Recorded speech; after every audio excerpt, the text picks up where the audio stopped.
DHS leading the investigation into this shooting? And if so, will there be a criminal investigation? And also, will we see body camera released from the officers involved? We are conducting this investigation just like we do all other officer-involved shootings, and we'll continue to do that. So that is unfolding, and we'll give you more details as those are released. Secretary Noem, thank you so much for doing this, and would welcome also any other guidance from Chief Scott. Did the 37-year-old who had a license to carry, did he brandish a gun? And at what point did law enforcement retrieve the gun and also the magazines from him? Can you offer clarity on this where individual those were found? showed up to impede a law enforcement operation and assaulted our officers. They responded according to their training and took action to defend the officer's life and those of the public around him. And I don't know of any peaceful protester that shows up with a gun and ammunition rather than a sign. This is a violent riot when you have someone showing up with weapons and are using them to assault law enforcement officers. Because video appears to show he's disarmed before shots are fired. So I just want clarity on that. And beyond that, I just want to follow up and ask who within the federal government is leading the criminal investigation, understanding that CBP OPR has opened up an internal investigation. And beyond that, why did federal agents tell Minneapolis Police Department to leave the scene? We're continuing to follow the exact same protocols that we always have. And so this investigation is ongoing. We're continuing to gather the facts as they unfold throughout that. And we'll do it just like we did under the entire Trump administration and previous administrations. Nothing has changed, and we'll continue to release details as we have them. But I want you to not distract away from the facts of this situation. Our law enforcement officers were there doing a targeted operation against an individual who was in this country illegally and had a criminal conviction for domestic assault with intent to do bodily harm and other convictions as well. This individual went and impeded their law enforcement operations, attacked those officers, had a weapon on him and multiple dozens of rounds of ammunition, wishing to inflict harm on these officers, coming brandishing like that and impeding their work that they were doing. We'll continue to allow. That is a different incident that happened at the same situation after the tragedy unfolded. But yes, that's the kind of assaults and violence that our law enforcement officers are facing out in the streets and that the local leaders are encouraging. Remember what Mayor Frey has said, that he wanted ICE out of the city. We have been working and had a presence in that city for years. We are there to enforce the law and to make sure that the public is safe. Just since we have been there, we have arrested thousands of individuals that have criminal convictions and are in this country illegally and gotten them off the streets of Minneapolis. The two things that we've asked the mayor and the governor for is that they would partner with us, and before they let somebody dangerous out of their jails, that they would let us know so we can deport them out of our country. I do not know why they continue to choose the side of lawbreakers, criminals, murderers, and rapists over the citizens of Minneapolis. And this situation that we have today is a tragedy that we don't have to have. We have it because we have a mayor and a governor who encourage this violence and encourage this type of rioting. And remember, these are the individuals that were in charge when Minneapolis burned in 2020. They facilitated it, they encouraged it, and they saw the destruction, and we all watched the destruction of that city back then. It doesn't have to happen again. It appears that they're following the same playbook, and the reason that they're doing it is to distract from the corruption that they have facilitated in fraud and theft from the American taxpayers. Tens of billions of dollars they have been funneled into criminal pockets and stolen from vulnerable people that needed these programs to take care of their children, to go out and provide services to individuals that were developmentally disabled, people that needed programs that the federal government has to take care of those that are less fortunate and need it. And instead, Governor Walz and Mayor Frey allowed that kind of theft to continue, and now they want to perpetuate violence against our law enforcement officers to cover it up. Secretary Noem, yes. You just made claims that the individual posed a threat to law enforcement. That is no claim. It is the facts. The facts of this situation. This individual showed up to a law enforcement operation with a weapon and dozens of rounds of ammunition. He wasn't there to peacefully protest. He was there to perpetuate violence. And he was asked to show up and to continue to resist by a governor who's irresponsible and has a long history of corruption and lying. And we won't stand for it anymore. These law enforcement officers take an oath They get up every single day and they go out to protect the public. Many of these individuals live in their communities, and this mayor and this governor have doxed them.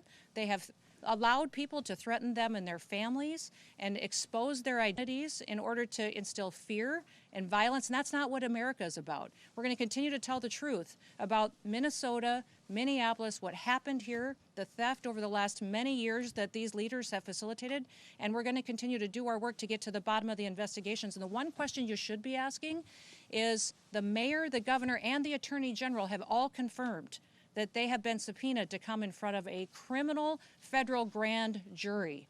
So they are covering up and are being in a part of a system where they are going to be brought to justice for anything that they had to do with this investigation. They have confirmed they've been subpoenaed, and they will be in front of a grand jury to get that criminal investigation unfolding and to disclose the kind of fraud that they have allowed to happen.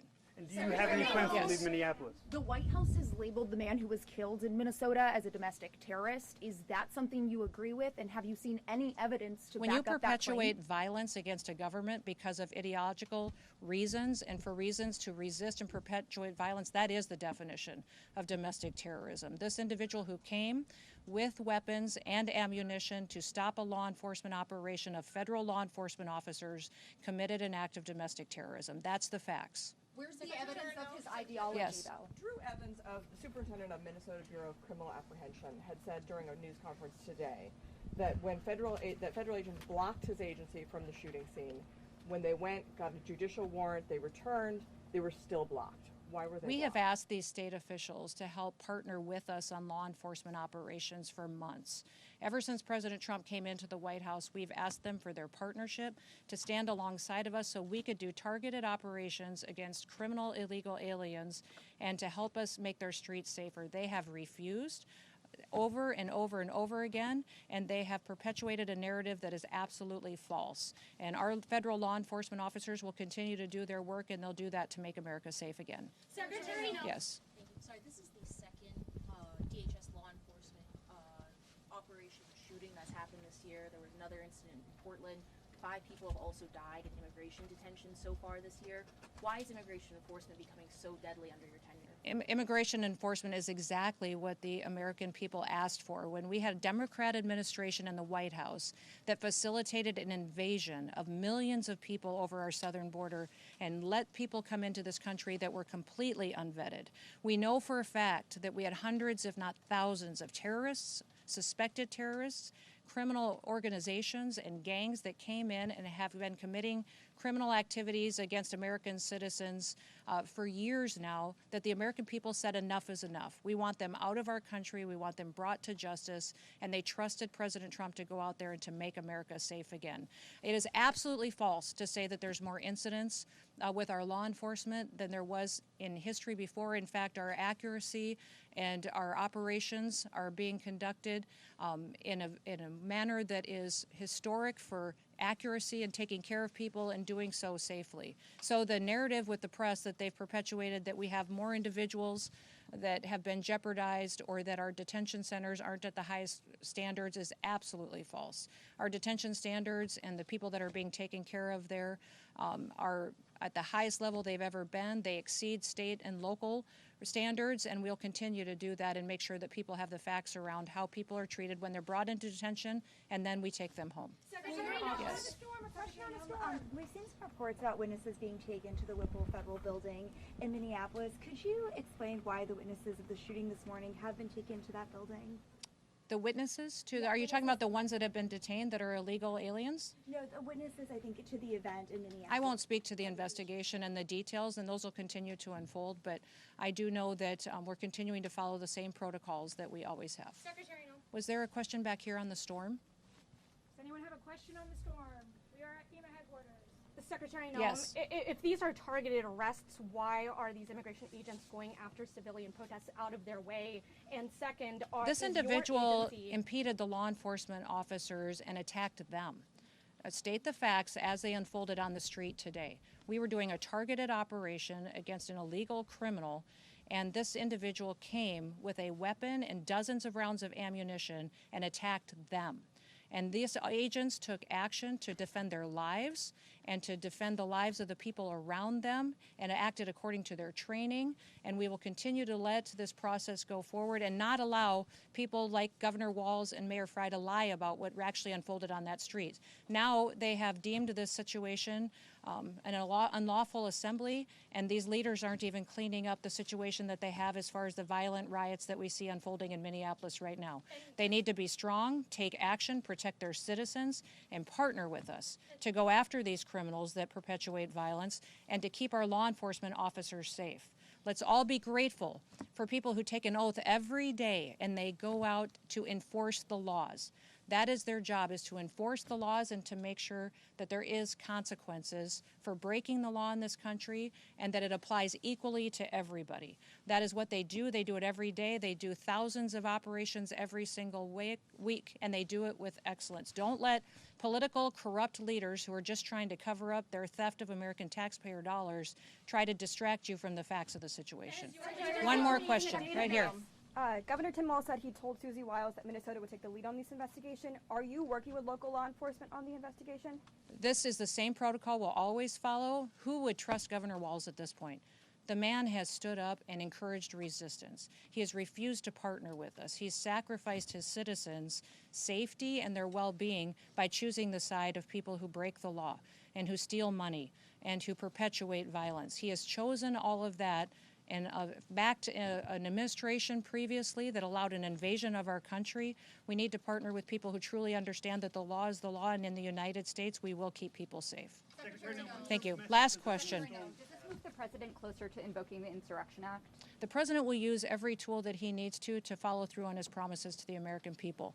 I'm proud to work for a president that wants to keep people safe, and he recognizes that political individuals like Governor Walz and Mayor Frey need to be met head-on with recognizing that we're not going to allow them to distract us from what they facilitated for corruption in their state. We're going to treat Minneapolis exactly the way that we have treated every other city across this country as far as helping to make those streets safe.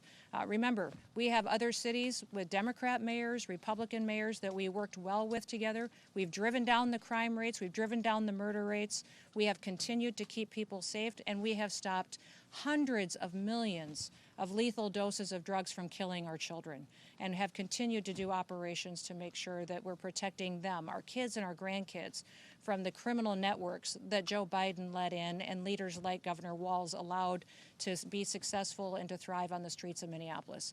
It's going to stop. All of the control in this situation is in Governor Walz's hands.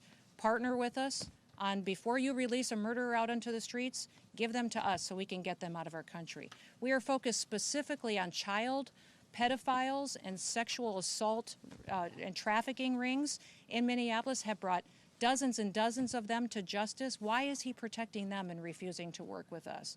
All he has to do is, before you let somebody out of your jail onto the streets, is give them to us so we can get them out of our country. The second thing is, just keep people safe. Work with us so that we can go get these criminals and get out of there and not have to worry about our law enforcement officers getting attacked by individuals with guns and ammunition and weapons and assaulting and doxing them and their families.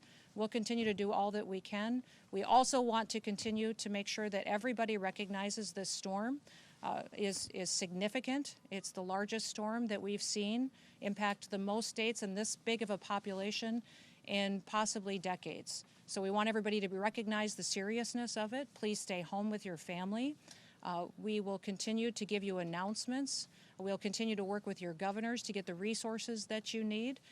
Go to our website, ready.gov, and get a list of recommendations from us, but continue to pay attention to your local officials, and we'll continue to have conversations with every one of your emergency management directors and your governors to make sure that they're supported throughout this process. Again, it's going to be very, very cold, so we'd encourage everybody to stock up on fuel, stock up on food, and we will get through this together.